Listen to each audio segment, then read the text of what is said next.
Hello everyone, कैसे हो भाई? बढ़िया सब। तो हम लोग क्या कर रहे हैं अभी? हम लोग कर रहे हैं PYQ, है कि नहीं? PYQ पिछले 35 साल का। अभी चल रहा है पॉलिटी, इसके बाद स्टार्ट होगा इकोनॉमी। हम लोग जा कहाँ तक रहे हैं? 15 जनवरी तक हम लोगों को सारे PYQ कंप्लीट करने हैं 35 साल का, है कि नहीं? वो ये 35 साल के क्वेश्चन कहाँ से होते हैं? तो अपना UPSC CSC का, CAPF का, CDS का और जितने भी स्टेट PCS हैं उनके क्वेश्चन यहाँ होते हैं। हम लोग डे 1 से स्टार्ट किए हैं। पहले स्टार्टिंग में 10 क्वेश्चन 15 क्वेश्चन इस तरीके से चलता आ रहा है। और अब जब हम लोगों का टारगेट पूरी तरीके से बन गया कि 15 जनवरी से पहले सारे कंप्लीट कर देने हैं PYQ, तो अब जो है डेली टारगेट हो गया 50, 55, 60 क्वेश्चन इस तरीके से चल रहा है। ये टारगेट सीट हम अपना टेलीग्राम पे शेयर कर चुके हैं, है कि नहीं? तो आज है डे 23 डे हम लोग कंप्लीट कर चुके हैं। कल 56 क्वेश्चन तक कर चुका था, आज 57 से स्टार्ट करते हैं। कहता which one of the following is authorised to prorogue the session of the house of the people. ठीक है, लोकसभा के सेशन को कौन प्रोरोग कर सकता है? प्रोरोग कहने का मतलब होता है फॉर्मल एंडिंग। ठीक है, एंडिंग करना, कुछ समाप्त करना, कुछ समाप्त करना। कोई चीज़ हो गया, जैसे कि लोकसभा का सेशन कंप्लीट हो गया। ठीक है, कंप्लीट हो गया तो अब उसको ख़त्म करना है, उसी चीज़ को कह रहा है प्रोरोग करना। ठीक है, तो ये किसके जरिए किया जाता है? तो प्रेसिडेंट करते हैं ये, है कि नहीं? Okay, next question. आप लोगों को कैसे सॉल्व करना होता है मालूम है ना? पहले क्वेश्चन दिखो, स्टॉप करो, अपने से सॉल्व करो, फिर आगे बढ़ो कि आपका आंसर सही है नहीं है, क्या है, आगे देखो। ठीक है, 58 question. Which of the following is related to the right to information act 2005। यहाँ कुछ केसेस के नाम दिए हुए हैं। पूछ रहा है इन केसेस में कौन सा जो है रिलेटेड है information, right to information act 2005 से। तो इसमें से जो रिलेशन है वो Namita Sharma versus union of India है। कौन थी नमिता शर्मा? तो नमिता शर्मा एक लॉ स्टूडेंट थी, ठीक है। और ये जो है RTI फाइल करती हैं। ये फाइंड करने के लिए जो अपॉइंटमेंट है इलाहाबाद हाई कोर्ट में जो जजेस का अपॉइंटमेंट होता है उससे रिलेटेड कुछ इन्फॉर्मेशन चाहिए था इनको। एप्लीकेशन को रिजेक्ट कर दिया जाता है CPIO से। CPI मतलब कि सेंट्रल पब्लिक इंफॉर्मेशन ऑफिसर से। ये ऑफिसर सुप्रीम कोर्ट का ऑफिसर होता है। ठीक है, इसके जरिए रिजेक्ट कर दिया जाता है। और रीज़न क्या दिया जाता है कि supreme court was not a public authority. Supreme court क्या है? सुप्रीम कोर्ट पब्लिक अथॉरिटी नहीं है, ये रीज़न दे करके। तो फिर नमिता शर्मा क्या करती है? नमिता शर्मा फिर जो है वो अप्रोच करती है CIC को, सेंट्रल इंफॉर्मेशन कमीशन को। और सेंट्रल इंफॉर्मेशन कमीशन रूल करता है, मतलब कि वो अपना बताता है, जजमेंट देता है कि भाई जो सुप्रीम कोर्ट है वो भी पब्लिक अथॉरिटी है। Public authority under RTI act के अंदर पब्लिक अथॉरिटी के ये में सुप्रीम कोर्ट भी आता है, तो उसे देना पड़ेगा। ठीक है, तो ये नमिता शर्मा रिलेटेड था। Lily Thomas versus union of India case जो है ये रिलेटेड है डिस्क्वालिफिकेशन से लेकर के। जो कन्विक्टेड लॉ मेकर होते हैं, ठीक है, उनके डिस्क्वालिफिकेशन से रिलेशन है ये।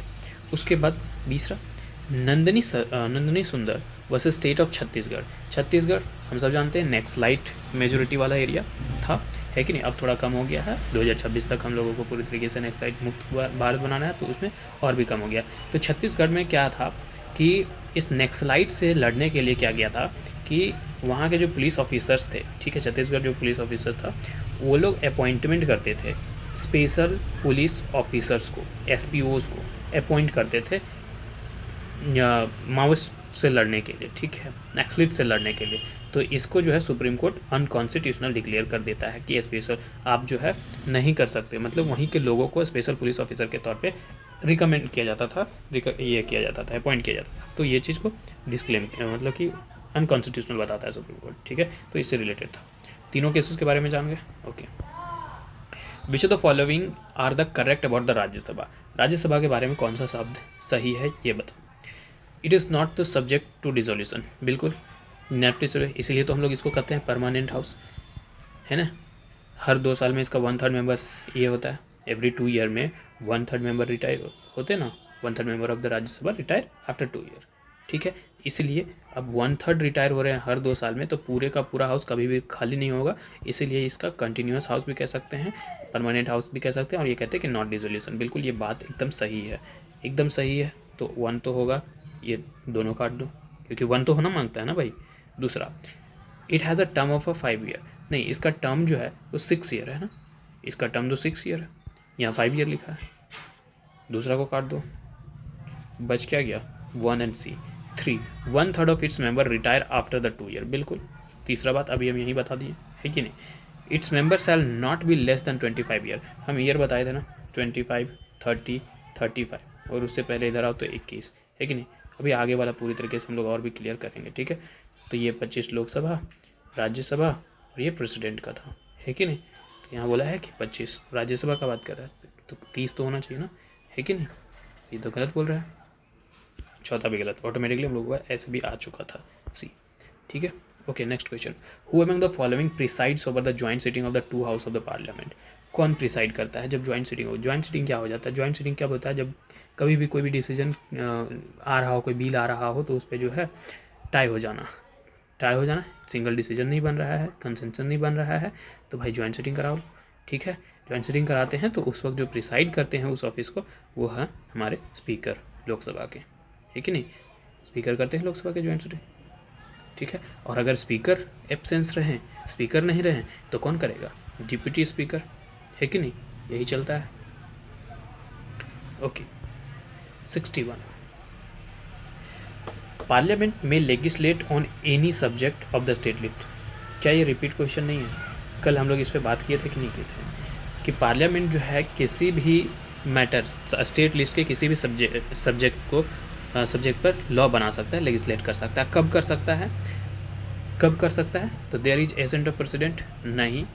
कल हम लोग क्या देखे थे कि भाई जब स्टेट जो है वो रिजोल्यूशन लेकर के आए, वो रिक्वेस्ट करे पार्लियामेंट से, यूनियन से कि भाई आप जो है वो बना दो, ठीक है, आप इस लॉ पर हमारे पास कुछ नहीं है, कुछ सूझबूझ नहीं रहा है तो आप कर दो, है कि नहीं। तो रिक्वेस्ट करने, स्टेट को रिक्वेस्ट करना पड़ेगा। Resolution therefore has been passed by the state, बिल्कुल रिजोल्यूशन पास करना पड़ेगा आपको, है कि नहीं, तभी बनाएगा।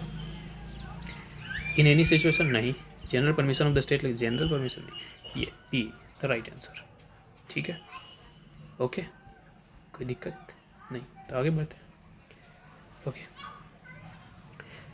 On which of the following parliamentary committee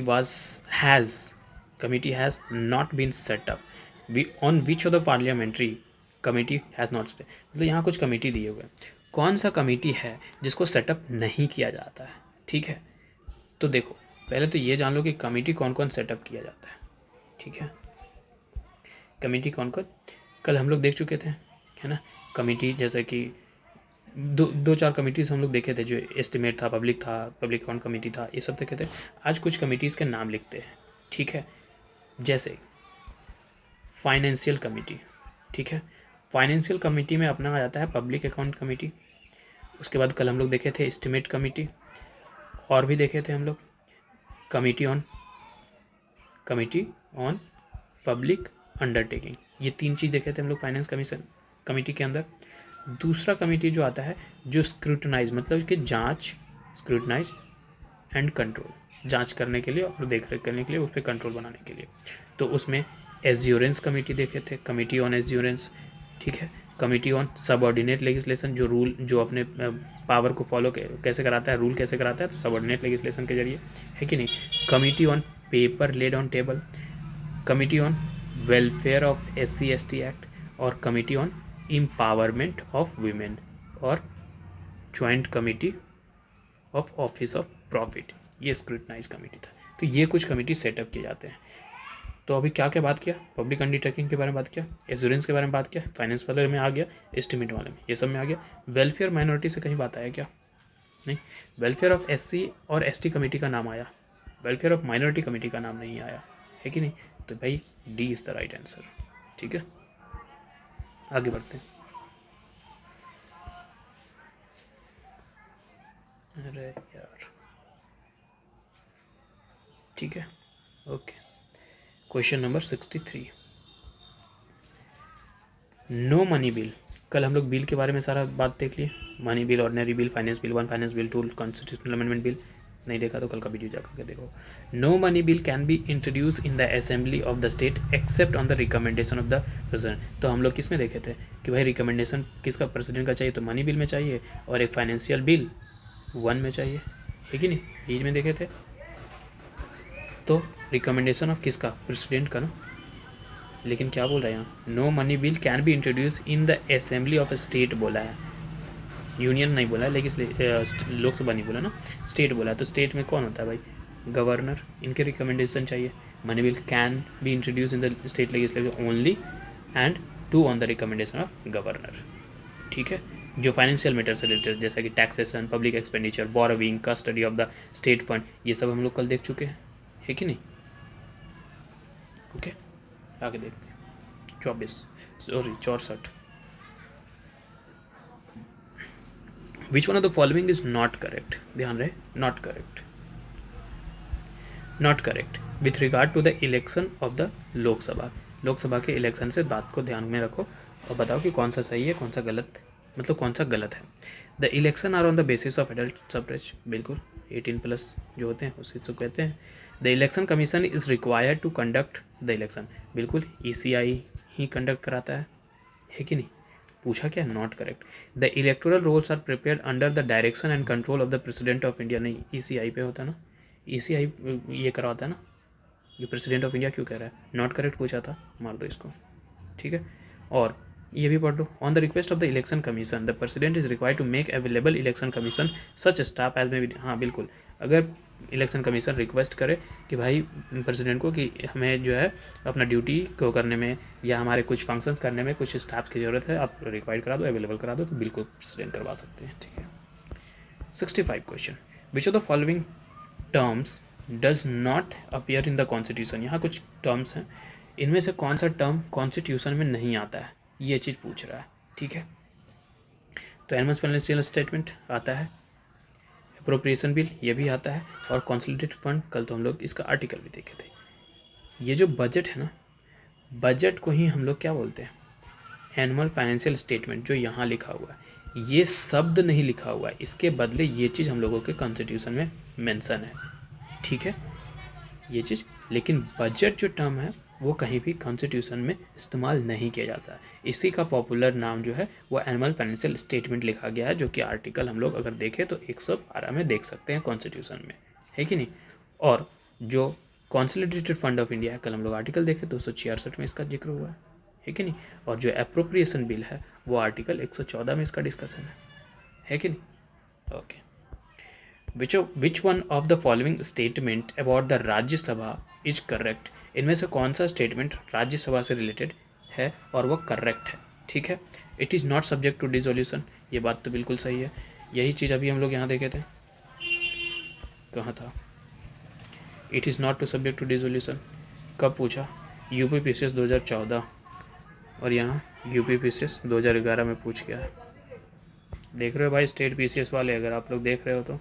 और इसका रीजन हम लोग बता चुके हैं, परमानेंट बॉडी है, नॉट डिजॉल्व हो सकता है, कंटिन्यूइंग चैम्बर भी इसको कह सकते हैं, इसका फिक्स टर्म होता है 6 साल है, 1/3 मेंबर जो होते हैं हर 2 साल में रिटायर होते हैं, ठीक है। तो करेक्ट पूछा था ना, मार दो, आगे पढ़ने का जरूरत नहीं है। 67 विच of the following expenditure is not charged on the consolidated fund of India, कौन सा एक्सपेंडिचर नॉट चार्ज, ठीक है। नॉट चार्ज मतलब कि डिस्कशन होता है, वोट नहीं होता है उस पर, ठीक है। तो किसका होता है, कल ही हम लोग इसका डिस्कशन किए थे। Salary and allowances of the chief justice of India नहीं, salary and the allowances of the controller and auditor general of India नहीं, salary and allowances of the prime minister of India, prime minister और council of minister उसी में साथ में mention कह सकता है ना, ठीक है। तो ये नहीं होता है, ठीक है। Salary and allowances of prime minister of India not charged on consolidated fund of India, ये कहाँ से बनाया जाता है, ठीक है। ये made from consolidated fund of India, charge नहीं, चार्ज। अब देखो 2 टर्म आते हैं ना यहाँ पर, एक तो भाई एक तो चार्ज आता है और एक मेड आता है, ठीक है।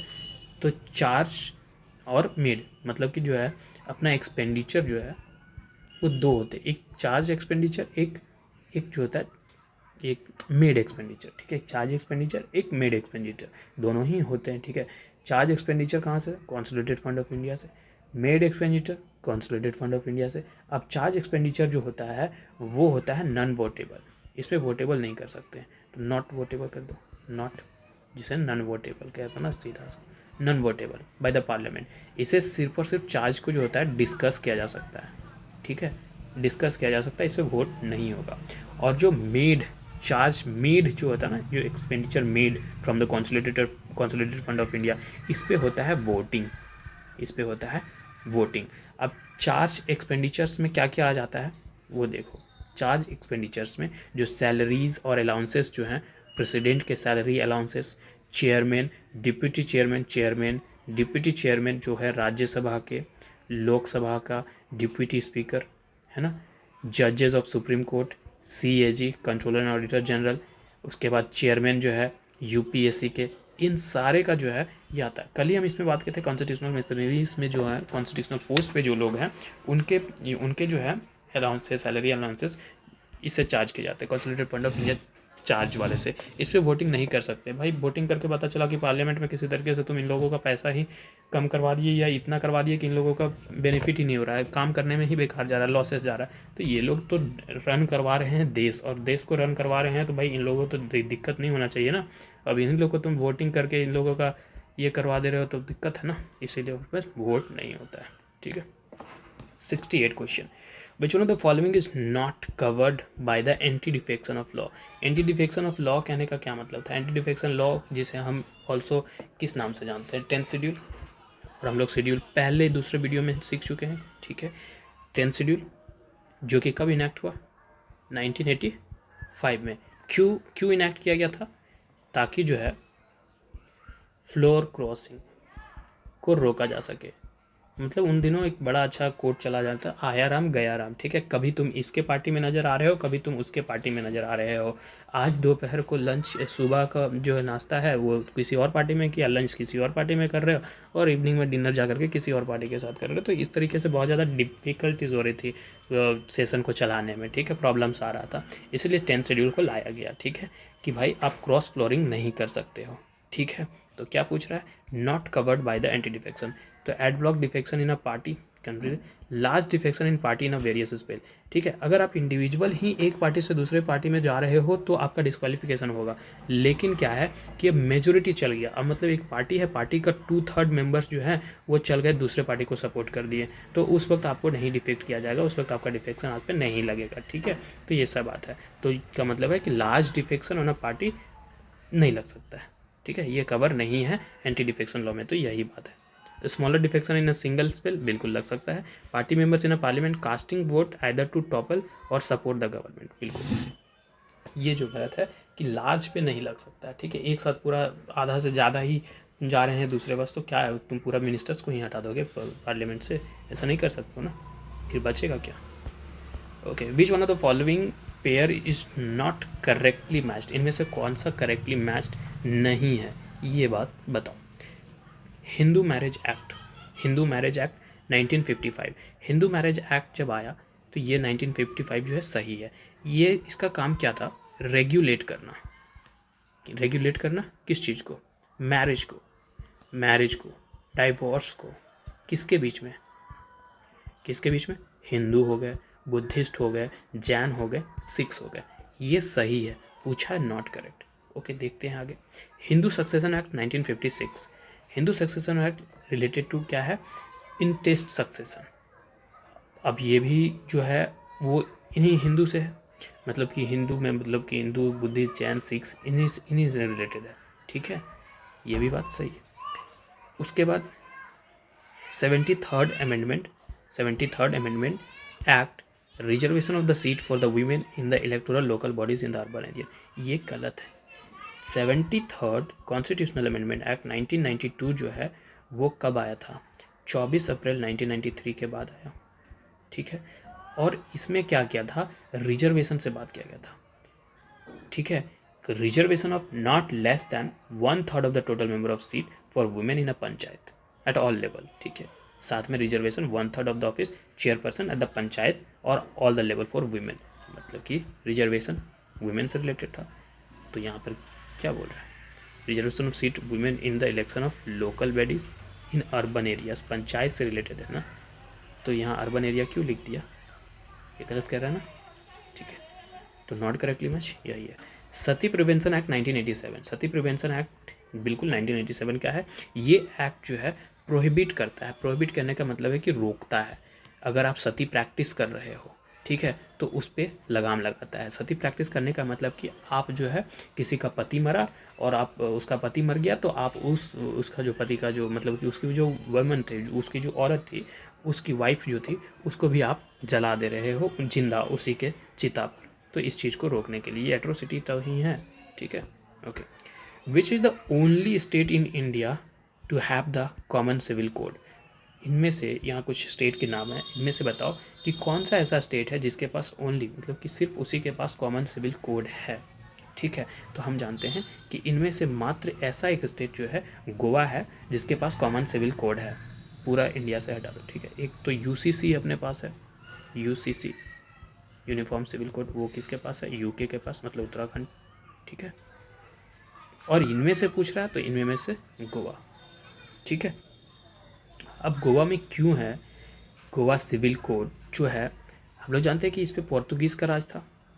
लास्ट टाइम तक हम लोगों का देश आज़ाद भी हो गया तब भी इस पर पोर्तुगीज़ थे बड़े लंबे समय तक। तो पोर्तुगीज़ से ये सिविल कोड यहाँ पर आया था, ठीक है। और ये किस पे रिलेटेड है? Common civil code. Common civil code marriage से, डिवोर्स से, इनहेरिटेंस, एडॉप्टेशन और मेंटेनेंस, इन सारे चीज़ों से रिलेशन रखता है, ठीक है। और अपना एक यूसीसी जो जानते हैं आर्टिकल 44 में, हम लोग फंडामेंटल राइट के दरमियान में और ड्यूटीज़ के दरमियान में भी 44 चीज़ सीखे थे, ठीक है। 71 members of the Rajya Sabha are not associated with. इनमें से कौन सा कमेटी है जिसमें से जो राज्यसभा के मेंबर उससे नहीं एसोसिएटेड होते हैं? ये सेम क्वेश्चन कल ही हम लोग किए हैं कि नहीं किए? तरीका अलग था बट क्वेश्चन तो सेम ही था। पब्लिक अकाउंट कमेटी के बारे में डिस्कस हुआ था, estimate committee on public undertaking के बारे में डिस्कस हुआ था, है कि नहीं? तो पब्लिक अकाउंट कमेटी जो होता है इसमें तो दोनों ही होते हैं, है कि नहीं? 22 मेंबर कल हम लोग सीखे थे, 15 फ्रॉम लोकसभा, 7 फ्रॉम राज्यसभा। और पब्लिक अंडरटेकिंग में भी यही है, 22-15 लोकसभा से और राज्यसभा से 7 और लोकसभा से 15। ये चीज़ हम लोग देख चुके हैं। तो बचा कौन? Estimate committee. एस्टिमेट कमेटी के जो होते हैं वो पूरी तरीके से कौन होते हैं? लोकसभा के मेंबर होते हैं, है कि नहीं? ये बात हम लोग कल भी देख चुके हैं। तो है क्या? ओनली 2 कहाँ दिख रहा है? ओनली 2 सिर्फ सी में दिख रहा है, okay. Which of the constitutional provision lays down that taxes can neither be levied nor be collected without the authority of the law? मतलब कौन सा कानून बताता है कि बिना अथॉरिटी और बिना कानून के, मतलब कि ऐसा कोई कानून नहीं है, जब तक कानून नहीं है तब तक आप ऐसा नहीं ले सकते हो, ठीक है, टैक्सेस लगा नहीं सकते हो। तो ये बात जो है पूरा तरीके से एक्सप्लिसिटली जो हम लोगों को 265 में देखने के लिए मिलता है। 265 में लिखता है कि भाई taxes not be imposed save by the authority of law. इसका मतलब no tax shall be leave और collected except by the authority of the law, ठीक है। एक्सेप्ट अथॉरिटी बाय लॉ मतलब कि कानून का रखवाला, कानून वाले जो हैं वो लोग ले सकते हैं, बाकी नहीं ले सकता, बाकी कोई नहीं लगा सकता, ठीक है। 266 जो है वो कॉन्सोलिडेटेड फंड ऑफ इंडिया पर हम लोग कल देख चुके हैं। इसमें 300 लैंड रिलेटेड वाला एक्ट से जो हम लोग जानते हैं, है कि नहीं। और 366 ये तो कॉन्स्टिट्यूशन अमेंडमेंट वाला के बारे में हम लोग जाते हैं, power of the parliament to amend the constitution, है कि नहीं। तो 72 का क्या हो गया भाई? Answer A. 73 at which one of the following stage general discussion on a bill take place in the Lok Sabha, ठीक है। कौन सा प्लेस पे, ठीक है। जनरली एक्चुअली जो है कि जो डिस्कशन है, ठीक है, बिल का, वो 5 स्टेजेस से होकर के गुजरता है। हम 5 स्टेजेस को पहले डिस्कस कर लेते हैं, ठीक है। कि कोई भी ऑर्डिनरी बिल जब पास होता है पार्लियामेंट से तो उसको 5 स्टेजेस से गुजरना पड़ता है, ठीक है। स्टेजेस 5। पहला जो स्टेज होता है उसमें कहता है फर्स्ट रीडिंग, ठीक है। पहला स्टेज में फर्स्ट रीडिंग होता है, मतलब कि इस दरमियान क्या होता है कि जो ऑर्डिनरी बिल होता है उसको इंट्रोड्यूस किया जाता है हाउस में, चाहे आप लोकसभा में कर रहे हो चाहे आप राज्यसभा में कर रहे हो, ठीक है। मिनिस्टर भी कर सकता है, अदर मेंबर भी कर सकता है। यहाँ पर ही कोई भी डिस्कशन नहीं होगा, नो डिस्कशन, ठीक है। और यहाँ सिर्फ और सिर्फ इंट्रोडक्शन हो रहा है, लोकसभा में कर लो, राज्यसभा में कर लो, कहीं भी कर लो, ठीक है। स्टेज 2 जिसे हम कह रहे हैं second reading, first reading first stage में और इसमें कह रहे हैं सेकेंड रीडिंग, ठीक है। स्टेज 2 में यहाँ पर इस स्टेज में क्या होता है, बिल जो होता है वो डिटेल स्क्रूटनी हो जाता है यहाँ पर ही। डिटेल स्क्रूटनी मतलब कि सब कुछ जांच जाते हैं या सब कुछ जांच पड़े सुनाई उनाई सब कुछ कर लेते हैं, और यहाँ मतलब कि सेकेंड रीडिंग में ही आपको देखने के लिए मिलेगा कि फाइनल शेप लेता हुआ नज़र आ रहा है, ठीक है, वो बिल का, ठीक है, कि क्या होगा, इस पर आगे बढ़ेगा कि नहीं बनेगा। तो मतलब यहाँ जनरल डिस्कशन भी होगा, कमेटी कंसिडरेशन भी किया जाएगा, सब कुछ होगा, ठीक है।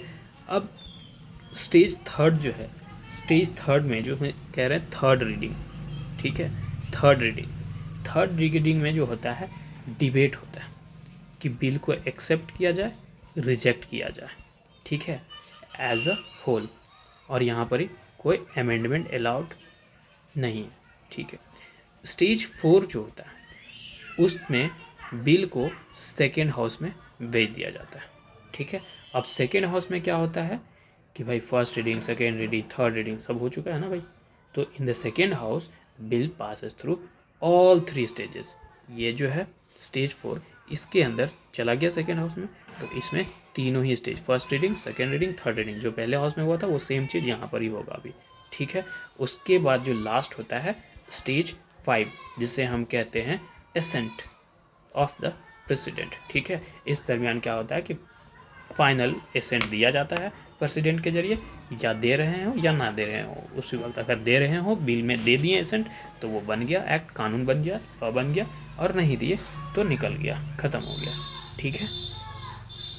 तो इसमें क्या पूछ रहा है, क्वेश्चन क्या था कि at which of the following stage general discussion on a bill take place. तो जनरल डिस्कशन पूरे तरीके से डिटेल यहाँ तो इंट्रोड्यूस कर रहा है पहले में, फर्स्ट वाले में, स्टेज 2 में तो पूरे तरीके से हो रहा है, तो सेकेंड रीडिंग में सारा डिस्कशन यहाँ लगभग डिस्कशन पूरी तरीके से हो गया होता है कि नहीं। आगे बढ़ते हैं। यूनियन पार्लियामेंट में legislate on any subject, repeated question. Union parliament legislate कर सकता है एनी सब्जेक्ट लिस्ट पर, कब कर सकता है, तो जब इम्प्लीमेंट करना हो इंटरनेशनल ट्रीटी या फंडामेंटल राइट या डीपीएस पे पढ़ रहे थे उसी वक्त ये ऑप्शन था, बिल्कुल ये सही है कि भाई इंटरनेशनल एग्रीमेंट्स को अगर इम्प्लीमेंट करना है तो हम स्टेट लिस्ट पे लेजिस्लेट कर सकते हैं। By concern of the state, अगर स्टेट रिक्वेस्ट करे, अभी ही कुछ देर पहले हम आगे किसी वीडियो कह रहे हैं एक क्वेश्चन में देखें कि स्टेट रिक्वेस्ट करे तो बनेगा, बिल्कुल। When the proclamation of emergency is in operation, अब जब इमरजेंसी लगा हो तो भाई तब तो करना ही पड़ेगा, तब तो कोई चांस ही नहीं है कि उन लोग से कुछ आ करके बात करो क्या करो, ठीक है नहीं, तो उस वक्त भी लेजिस्लेट करेगा। इमरजेंसी के दरमियान union, centre stronger than the state, centre powerful, in national interest after a resolution passed by the council of state with the 2/3 majority, बिल्कुल ये रिक्वेस्ट करेगा। रिक्वेस्ट के बाद जो है कि भाई मतलब कि या तो फिर राज्यसभा ये कह देना कि भाई रिक्वेस्ट कर रहा है कि भाई कुछ लॉ बना दो, नेशनल इंटरेस्ट पे है वो चीज़ें, तो पास करना जाता है काउंसिल ऑफ स्टेट से, कितना 2/3 ऑफ मेजोरिटी से। तो मतलब कि सारे के सारे ऑप्शन सही हैं, इन सारे ऑप्शंस के अंदर यूनियन पार्लियामेंट जो होता है वो स्टेट लिस्ट पे लेजिस्लेट कर सकता है। ओके ओके 76, बहुत गर्मी है यार, चलो ठीक है। Match list 1 and list 2, select the correct answer using the code given below. Okay, ये लिस्ट 1 है, ये लिस्ट 2 है, ठीक है। अब ये इसे यहाँ पर ही बताएं, अभी हम लोग फाइनेंशियल कमेटी पढ़ करके आए, स्टैंडिंग कमेटी पढ़ करके आए, एडहॉक कमेटी भी पढ़े। एडहॉक मतलब क्या होता है, टेम्प्रोरी बेसिस पे, कल ही देखें हम इसको कि भाई आपको किसी काम के लिए बनाया गया है, ठीक है, और अगर आप जो है आपका काम हो गया तो आपको ख़त्म कर दिया जाएगा, ठीक है। अब एडहॉक भी 2 तरीके के हो सकते हैं, एक इंक्वायरी कमेटी हो सकता है और एक एडवाइजरी कमेटी हो सकता है कि नहीं, तो ये हो गया। स्टैंडिंग कमेटी क्या होता है, स्टैंडिंग कमेटी को हम थोड़ा सा परमानेंट नेचर का मानते हैं, ठीक है, थोड़ा सा परमानेंट नेचर का मांगते हैं, क्योंकि जो है इसको हर साल रिकन्स्टिट्यूट किया जाता है, बनाया जाता है कि नहीं, और इसी के अंदर फाइनेंशियल कमेटी भी आ जाता है और फंक्शनल कमेटी अलग, ठीक है। अब इसको मिलाना है, तो जो पब्लिक अकाउंट कमेटी है वो है फाइनेंशियल कमेटी। अब भी हम लोग देख करके आए यहाँ पर ही, कहाँ गया, ये लिखा financial committee, public account committee है कि नहीं, तो financial committee, public account committee, A का 3 कहाँ दिख रहा है, ए का 3 यहीं, बाकी कहीं नहीं दिख रहा है। ऑटोमेटिकली एक मिलाया और हो गया। यूपीएससी मेंस 2005 का क्वेश्चन है, यूपीपीसीएस का, ठीक है। अब बी का 4 कमिटी ऑन पिटीशन, बी का 4 ये functional committee and joint committee on state stock market committee. C का 1 एडहॉक कमिटी, बिल्कुल कमिटी पे कोई घपला कर रहा है, ठीक है, घपला कर रहा है मतलब कि फ्रॉड कर रहा है कुछ, ठीक है, कुछ कह सकते हैं ना कि घपलेबाजी कर रहा है, या ठीक है स्टॉक मार्केट से लेकर के कुछ रिलेटेड, तो उस वक्त स्टैंडिंग कमेटी बनाएगा। स्टैंडिंग कमेटी का क्या बोले, इंक्वायरी और एडवाइजरी कमेटी का, तो भाई तुम इंक्वायरी करो, कुछ स्कैम तो नहीं चल रहा है, ठीक है। तो इससे उसके बाद डिपार्टमेंटल कमेटी, डिपार्टमेंटल कमेटी क्या होता है, स्टैंडिंग कमेटी होता है। डिपार्टमेंटल को तो हर वक्त कमेटी की ज़रूरत ही पड़ती है नहीं, क्योंकि भाई उसको बहुत सारे काम करने होते हैं, है कि नहीं, तो उसका काम को आसान बनाने के लिए कि कमेटी का ज़रूरत पड़ता ही पड़ता है कि नहीं। तो उस वक्त इसीलिए इसका नेचर थोड़ा सा परमानेंट का होता है और हर साल इसको ज़रूरत भी होता है, ठीक है। तो सी इज़ द राइट आंसर, ठीक है, कोई दिक्कत, okay. 76 which one of the following state has the highest number of reserve seat for the schedule tribe in the Lok Sabha. तो ये यूपीपीसीएस मेंस का क्वेश्चन है और पूछ रहा है कि इनमें से बताओ कौन सा स्टेट है जिसमें हाईएस्ट नंबर रिजर्व सीट है, किसके लिए, शेड्यूल ट्राइब का, कहाँ पर, लोकसभा में। तो वो है अपना मध्य प्रदेश। मध्य प्रदेश में highest number of seat reserve हैं शेड्यूल ट्राइब के लिए लोकसभा में। कितने, करेंटली शायद 29 हैं, ठीक है। और यहाँ कौन है, गुजरात, तो गुजरात में शायद 26 है। महाराष्ट्र 25, यहाँ महाराष्ट्र है नहीं, बिहार में है, और उत्तर प्रदेश, इन लोगों में कम है, ठीक है। देख ही लो पूरा। अच्छा, बहुत गर्मी, ठीक है, आगे बढ़े। 77 which one of the following is the period for the legislative council to detain the ordinary bill. मतलब लोकसभा से बिल लेजिस्लेटिव असेंबली से लेके लेजिस्लेटिव काउंसिल तक बिल चला गया, ठीक है। लेजिस्लेटिव असेंबली से बिल कहाँ गया है, लेजिस्लेटिव काउंसिल तक। तो कितने समय तक ऑर्डिनरी बिल को वो अपने पास रख सकता है, तो उसका प्रोविज़न है कि 4 महीना से ज़्यादा आप नहीं रख सकते। ऑर्डिनरी बिल जो स्टेट असेंबली से पास हुआ है वो लेजिस्लेटिव काउंसिल तक मैक्सिमम पीरियड के लिए 4 मंथ तक रह सकता है, उससे ज़्यादा नहीं रहेगा, ठीक है। अगर रख लिए हो और कुछ भी नहीं किए हो, रिजेक्ट वापस नहीं भेजे हो, तो ऐसा माना जाएगा कि वो पास्ट है, ठीक है, ओके। आगे बढ़ते हैं। Which of the following are the exclusive power of the Lok Sabha in comparison to the Rajya Sabha. मतलब सिर्फ और सिर्फ वो लोकसभा का ही पावर हो। मनी या फिर फाइनेंस बिल 1 ज़्यादा इंक्लिनेशन मनी बिल की तरह, कल हम लोग ये देख चुके हैं पूरी तरीके से भाई, money bill, finance bill 1, financial bill 2, ordinance bill, ordinary bill, और फिर कॉन्स्टिट्यूशनल बिल, ये पूरा देख चुके हैं कल हम लोग चार्ट, जो प्रीलिम्स पर्सपेक्टिव से, ठीक है। A money finance bill can be introduce only in the house of the people. ये बात तो बिल्कुल सही है। जाकर के आर्टिकल 109 पढ़ो, उसमें पूरी तरीके से लिखा हुआ है कि money bill can only B introduce in the Lok Sabha, not in the Rajya Sabha. Rajya Sabha सिर्फ रिकमेंडेशन दे सकता है money bill pay, but it can not initiate और इंट्रोड्यूस मनी बिल, ठीक है। तो ये बात बिल्कुल सही है। 1 सही है, अरे भाई 1 सही है तो चलो ठीक है, 1 हटा दो, बाकी 3 अब उसमें से कुछ एलिमिनेट करने की कोशिश करते हैं, okay. Regarding the rejection of the amendment of the money bill, ठीक है, रिगार्डिंग द ये तो भाई किसके पास है, ये किसके पास है, ये राज्यसभा, और राज्यसभा के साथ तो लोकसभा के पास भी है, ठीक है। तो ये बात भी सही ही मानो, ठीक है, ये बात भी सभी मानो कि भाई रिजेक्ट तो नहीं करता है ना मनी बिल पूरे तरीके से। मनी बिल के पास तो ऐसा पावर ही नहीं है। मनी बिल को क्या रिजेक्ट कर सकता है क्या राज्यसभा, नहीं, अभी तो बोला सिर्फ रिकमेंड कर सकता है कि नहीं। It only can make recommendation, ठीक है, ओके। मतलब फाइनल अथॉरिटी मनी बिल का लोकसभा है। The accountability of the council of the ministers, accountability of the council of ministers, ये तो लोकसभा में है कि भाई council of minister headed by prime minister is directly या फिर collectively responsible to the Lok Sabha और पार्लियामेंट, ठीक है नहीं। ये तो एक्सक्लूसिव पावर है पूरी तरीके से लोकसभा का, ये बात भी सही है। 1 2 3 कहीं दिख रहा है क्या? अजय यार, यहाँ भी अभी कन्फ्लिक्ट आ गया। अब 2 ऑप्शन में 1 2 3, मतलब कि चौथा भी हमको पढ़ना ही पड़ेगा, है कि नहीं? तो चौथा पढ़ो, क्या लिखा हुआ है? Concerning the creation of one और मोर ऑल इंडिया सर्विसेज। तो ये बात तो हम लोग कल भी देखे थे कि ऑल इंडिया सर्विसेज जैसे कि IAS IPS ये सब की सर्विसेज की बात करना है। तो ये तो यूनियन गवर्नमेंट मतलब कि राज्यसभा से रिलेशन रखता है, राज्यसभा ले इस पे बात करता है कि नहीं? यही रिकमेंड करता है। तो एक्सक्लूसिवली नहीं कह सकते हैं कि ये लोकसभा का है, ये शेयर्ड पावर है किसके किसके बीच में? यूनियन गवर्नमेंट और साथ में स्टेट गवर्नमेंट। यूनियन अपॉइंट करता है और अपॉइंट करके वो काम कहाँ करते हैं? स्टेट गवर्नमेंट में। ये एक्सक्लूसिवली नहीं है। 4 को हटा दो, मतलब कि B जो है सही आंसर। ठीक है, आगे बढ़े। Okay, economic survey is presented in the parliament every year. ठीक है, हर साल इकोनॉमिक सर्वे प्रेजेंट किया जाता है पार्लियामेंट में। कब किया जाता है? ठीक है, before the presentation of the budget. बिल्कुल, बजट हम बजट क्या है? फ्यूचर ईयर के लिए है, आने वाले साल के लिए है कि भाई हम क्या क्या करने वाले हैं। और इकोनॉमिक सर्वे ये है कि हम लोग का पास्ट 1 साल जो है कैसा गया, कहाँ कहाँ सब कुछ खर्चा हुआ है, उसी पे तो बात करता है। तो इकोनॉमिक सर्वे, ठीक है।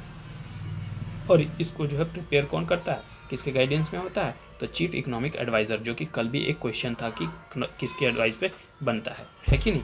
तो chief economic adviser A is the right answer. 80 question. 0 hour is the contribution of which country to the parliamentary system. ठीक है, देखो ये पार्लियामेंट का सेशन है, कैसे कैसे चलता है ये देख लो। और जो पूछ रहा है कि 0 आवर किसका है, तो 0 आवर जो है पहले तो एक जो है एक ऐसा है इनफॉर्मल डिवाइस अवेलेबल है मेंबर ऑफ पार्लियामेंट के पास। मतलब कि ऐसा है कि किसी मैटर को लेकर के हम जो है कोई भी मैटर को हम पार्लियामेंट में खड़ा कर रहे हैं, उसके लिए हम कोई भी तरीके का नोटिस नहीं दे रहे हैं, विदाउट एनी प्रायर नोटिस। ठीक है, 0 आवर जो होता है स्टार्ट होता है immediately after the question hour. ये क्वेश्चन आवर दिख रहा है और ये देखो 0 आवर इमीडिएटली 12 बजे ख़त्म हुआ, 12 बजे स्टार्ट हो गया 0 आवर, है कि नहीं? और क्या बोलता है, अब देखो यहाँ से क्या बोलता है, क्वेश्चन आवर यहाँ से चला 11 से 12, 12 से 1 0 आवर, अब लंच होगा, अब लंच होगा। ये ओवरऑल पूरा पार्लियामेंट का ये है स्ट्रक्चर, कैसे कैसे चलता है। उसके बाद 2 बजे से लेकर के 6 बजे तक चलेगा, जो भी legislative business, short term discussion कुछ भी हो रहा है तो। लेकिन फ्राइडे का जो होता है वो 2-2.5 घंटा जो होता है वो रिजर्व होता है कि भाई प्राइवेट मेंबर्स कोई बिल लेकर के आए तो उसको डिस्कशन कर लिया जाए। ठीक है, तो हम लोग क्या देखें कि क्वेश्चन आवर जो होता है वो मतलब कि क्वेश्चन आवर के जस्ट बाद 0 आवर स्टार्ट होता है कि नहीं? और जब तक एजेंडा ख़त्म नहीं होता है तब तक चल सकता है। ओके, समझ गए? तो ये जो 0 आवर जो है वो कहीं मेंशन भी नहीं है, जो रूल्स और प्रोसीजर हो गया, कॉन्स्टिट्यूशन हो गया, ये कहीं मेंशन भी नहीं है। ठीक है, ये अपना इंडिया का इनोवेशन है, तो कहीं से लिया नहीं है, डायरेक्ट बोलो इंडिया का इनोवेशन है ये। ठीक है, 81 the sitting of the house of the people may be terminated bye. ठीक है, किससे टर्मिनेट होता है सिटिंग? एडजर्नमेंट सीने डाई। एडजर्नमेंट सीने डाई का मतलब ये होता है कि हम ठीक है ख़त्म कर रहे हैं। एडजर्नमेंट सीने डाई कहने का मतलब है कि हम अभी टर्मिनेट कर रहे हैं, सेशन को टर्मिनेट कर रहे हैं, ख़त्म कर रहे हैं, लेकिन हम कोई फिक्स टाइम नहीं बता रहे हैं और कोई डेट नहीं बता रहे हैं कि फिर से नेक्स्ट सिटिंग कब होगा। इसे कहते हैं एडजर्नमेंट सीने डाई, मतलब टर्मिनेट तो हो रहा है, इससे भी हो रहा है। प्रोरोगेशन मतलब कि अभी हम लोग सबसे पहला क्वेश्चन देखें शायद, फॉर्मल टर्मिनेशन है कि नहीं? यही तो होता है, अभी पहला हम लोग देखे थे, है कि नहीं? तो ये बात भी सही।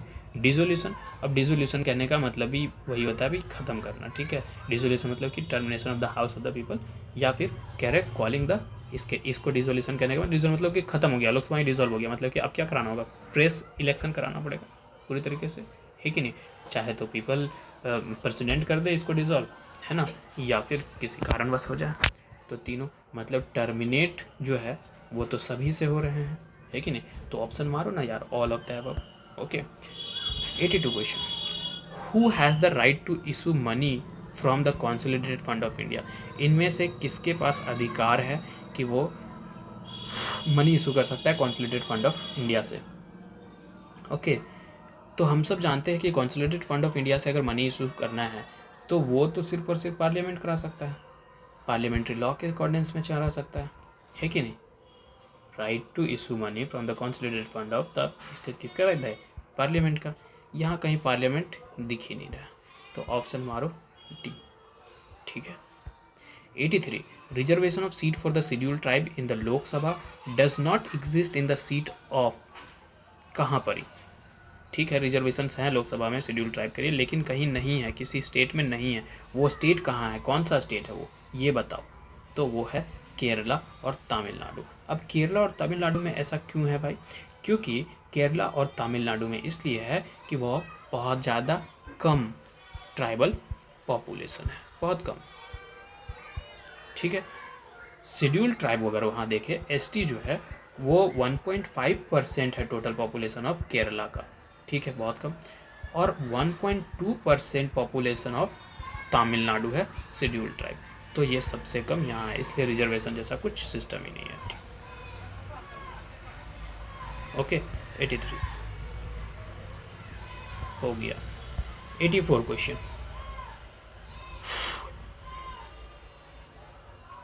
विच of the following is not a social act? Social act, act मतलब एक्शन, सोशल मतलब कि सामाजिक। अब इनमें से कौन सा सामाजिक एक्ट नहीं है? ये देखो, anti dowry act. Dowry act क्या है भाई? प्रोहिबिट करना। अभी भी हम लोग जस्ट देख करके आए हैं कि टेकिंग, लेन देन, मतलब कि दहेज लेना देना, ये दोनों ही गड़बड़ बात है भाई। ठीक है, तो इसको रोकने के लिए है एंटी डॉरी एक्ट, बिल्कुल। तो सोशल एक्ट ही हुआ।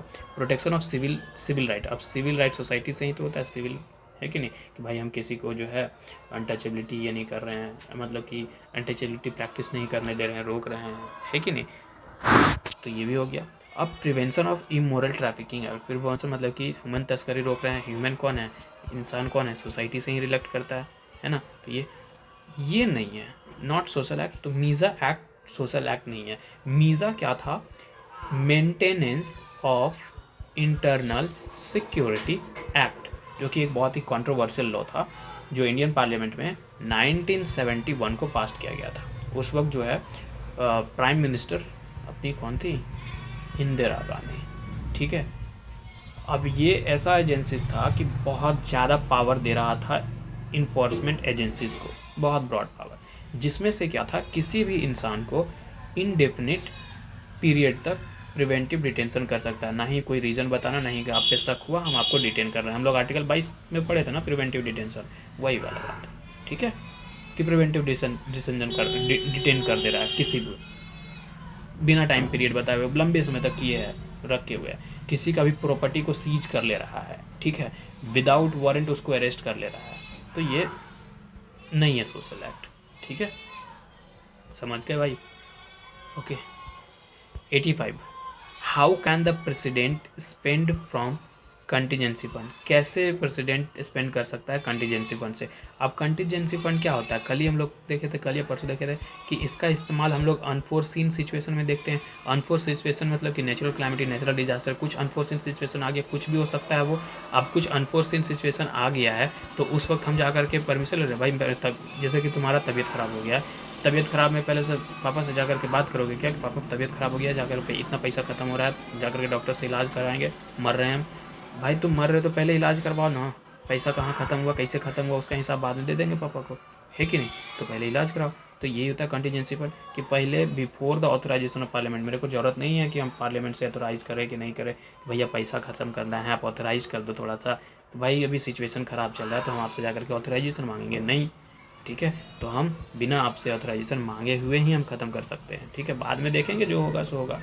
ठीक है, बाद में ऑथराइज करवा लेंगे कि हाँ देखो यहाँ खर्चा किए, इतना इतना किया, अब कर दो ऑथराइज, अब कर भी क्या सकते हो तुम। Okay. 86 the member of the council of state are elected by. जो मेंबर हैं काउंसिल ऑफ स्टेट के, वो कैसे इलेक्टेड होते हैं, मतलब इलेक्टेड बाय कैसे इलेक्ट हो रहे हैं? ठीक है, तो members of the legislative assembly of the state, बिल्कुल लेजिस्लेटिव असेंबली से ही भेजे जाते हैं लेजिस्लेटिव काउंसिल में, है कि नहीं? और कैसे भेजे जाते हैं? तो प्रोपोर्शनल रिप्रेजेंटेशन से, प्रोपोर्शनल रिप्रेजेंटेशन प्लस में सिंगल ट्रांसफरेबल वोट, है ना। और साथ में हम लोग ये भी जानते हैं कि हर एक एमएलए का वोट जो होता है एक ही बार काउंट किया जा सकता है कि नहीं। ओके ओके, कुछ कॉल आ रहा था। ओके, तो पहला option. Next question, which one of the following is the parliamentary committee relating to the delegation of the power to make the rules and the regulation to the executive. ये repeated question है भाई, कल ही देखा है कि subordinate legislation का। आगे बढ़े। Okay, 88, what constitute the definition of the money bill under the article 10। कल पूरा आर्टिकल 10 पढ़ा था भाई, मैं पूरा आर्टिकल 110 पढ़ा था कि क्या क्या मनी बिल कंस्टिट्यूट करता है इंडियन कॉन्स्टिट्यूशन के अंदर आर्टिकल 10 में। ठीक है, तो ध्यान में होगा। सुनो, द इम्पोजिशन, एबोलिशन, ऑल्ट्रेशन और रेगुलेशन ऑफ एनी टैक्स, बिल्कुल। The regulation of borrowing of money, बिल्कुल, भारत सरकार कहीं से पैसा ले रहा है। Appropriation of money out of the consolidated fund, बिल्कुल, पैसा निकाल रहे हैं। Declaration of any expenditures to be charge on the consolidated fund of India, ये बात भी सही है कि नहीं है। अब ये चार्ज था, अभी भी चार्ज और मेड का हम डिफरेंस बताएं, है कि नहीं, चार्ज और मेड का। तो वहाँ बताओ कि सही है गलत है। मेरे हिसाब से सही है। ठीक है, और जाकर के एक बार फिर से आर्टिकल 110 पढ़ो। ठीक है, ये सारे मैटर वहाँ लिखे हुए नजर आएंगे। तो ऑप्शन क्या होगा कि भाई more than one of the above है। ठीक है, यहाँ सभी हैं तो क्या कर सकते हैं। ये 2020 का क्वेश्चन है, 66 बीपीएससी प्री का। ठीक है, तो E is the right answer. ठीक है भाई, पसीना से भीग गया पूरा। 89 सॉल्यूशन क्या है इसका। In which article of the constitution of India was the provision for the reservation of scheduled caste in the Lok Sabha में। भाई ये सब जानते हैं कि आर्टिकल 330 में है। ठीक है, और किसके बेसिस पे रिजर्वेशन किया जाता है, अभी देख करके आ रहे हैं कि पॉपुलेशन के बेसिस पे, है ना, प्रोपोर्शनल टू द पॉपुलेशन, है कि नहीं। अमेंडमेंट 104 कॉन्स्टिट्यूशनल अमेंडमेंट, ये एक्सटेंड करता है रिजर्वेशन ऑफ सीट का schedule caste plus schedule tribal का कहाँ पर ही, लोकसभा में और स्टेट असेंबली में। ठीक है, ये बात हम लोग जानते हैं। 104 अमेंडमेंट लास्ट में भी हम लोग कहीं डिस्कशन करके आए। ठीक है, ये देखते हैं। 90, द राज्यसभा कंसिस्ट ऑफ क्या क्या रखता है भाई। राज्यसभा मतलब राज्यसभा क्या है, 280 मेंबर, कभी पढ़ा ही नहीं। 275 मेंबर पढ़ा है, हाँ 250 पढ़ा। 250 12 नॉमिनेटेड होते हैं by the president of India. बात सही है कि आर्टिकल 80 में जा करके देखो। ठीक है, उसमें बताया है कि देखो मैक्सिमम 250 मेंबर्स होंगे, उसमें से क्या है कि 238 इलेक्टेड होंगे और जो है चाहे लेजिस्लेटिव असेंबली और यूनियन टेरिटरी दोनों से, और जो 12 होंगे वो प्रेसिडेंट से नॉमिनेटेड होंगे। जो नॉमिनेशन का जो क्राइटेरिया है वो एक्सपर्टीज़ पे बेसिस पे है। आप वेरियस फील्ड में एक्सपर्टीज़ हासिल किए हुए हैं तो उसमें होगा, जैसे साइंस हो गया, लिटरेचर हो गया, आर्ट हो गया, सोशल सर्विस हो गया, ये सारी चीज़ें। C 91, public account committee submits report to, कहाँ सबमिट करता है पब्लिक अकाउंट कमेटी रिपोर्ट्स को, तो स्पीकर के पास, है ना। हाँ, तो स्पीकर के पास ये डिस्कशन हुआ है, पहले भी हुआ है।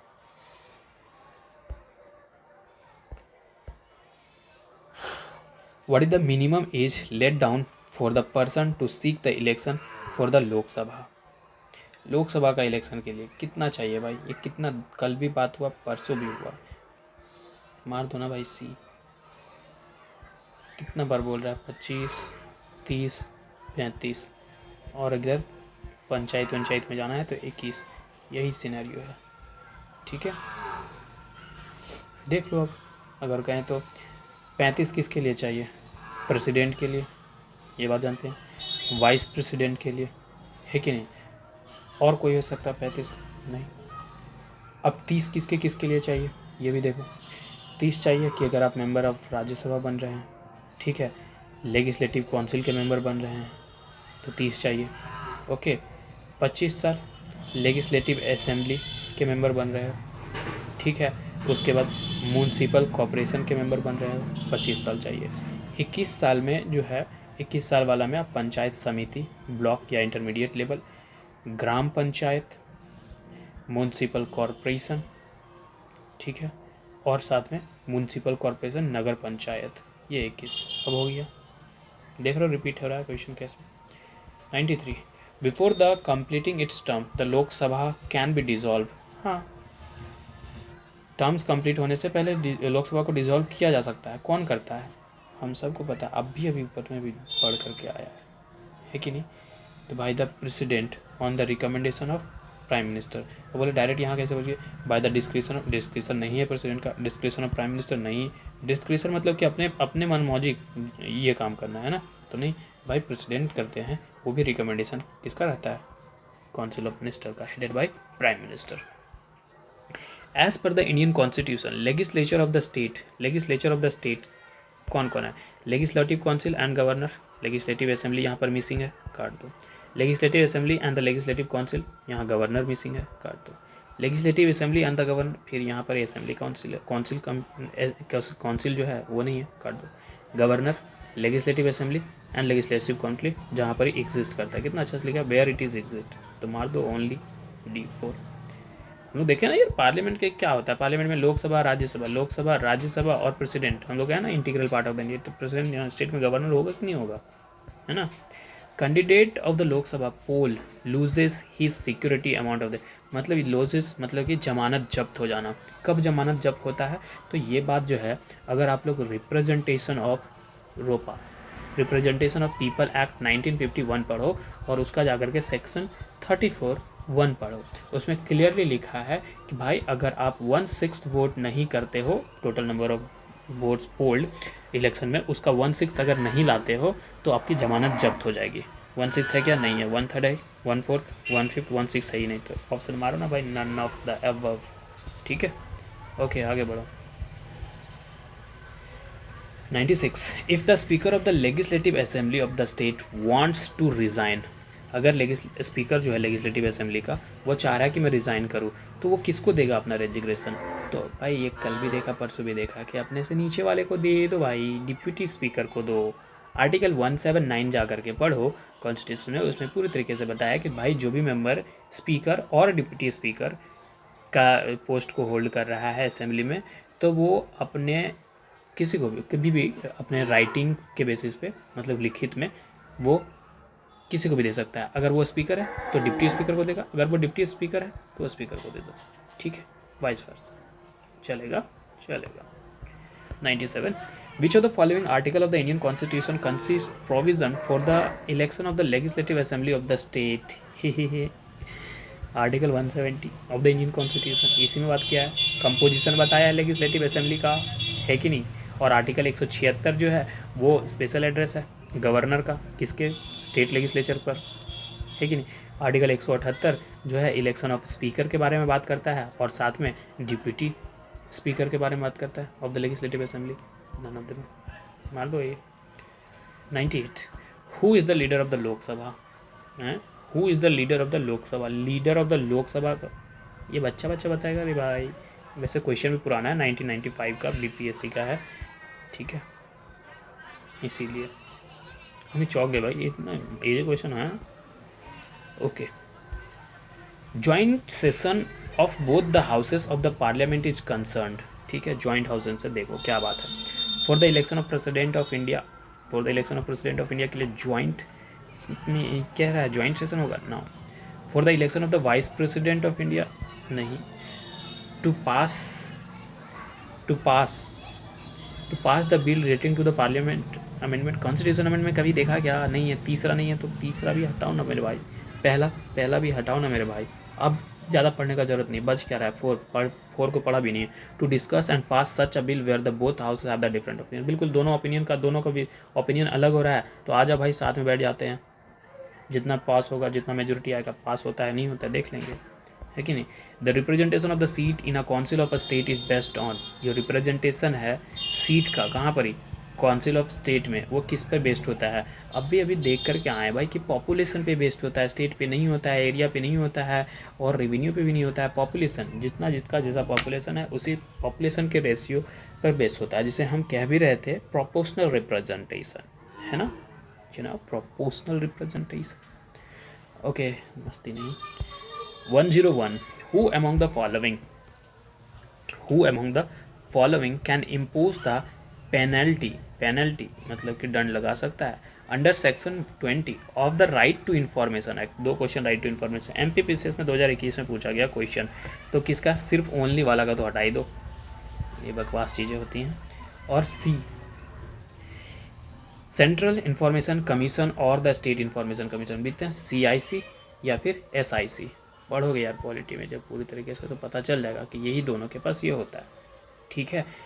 Under section 20 of the right to information act both central information commission और साथ में स्टेट इंफॉर्मेशन कमीशन के पास ये अथॉरिटी है कि वो पेनल्टी को इम्पोज कर सकता है, ठीक है। ओके ओके, तो मार दो सी, नहीं रहने दो भाई, वीडियो 1 घंटा हो गया, आगे हम कंटिन्यू नहीं करेंगे। हालांकि क्वेश्चन था, कहाँ तक था, 114, ठीक है, कल कंटिन्यू करेंगे, ज़्यादा क्वेश्चन नहीं हो रहा है। 57 से स्टार्ट किया था ना, ठीक है, कोई दिक्कत नहीं। 56 मतलब कि 46 क्वेश्चन किए, कोई दिक्कत नहीं है, आगे कर लेंगे। मेरा हालत भी ख़राब हो रहा है, बहुत ज़्यादा गर्मी हो रहा है, ठीक है, पूरा पसीना आ रहा है। तो करते हैं फिर कल, 101 काफ़ी है, कल कंटिन्यू करेंगे। कहाँ से, 102 से, ठीक है। मिलते हैं फिर, बाय, थैंक यू, अगले वीडियो में मिलते हैं।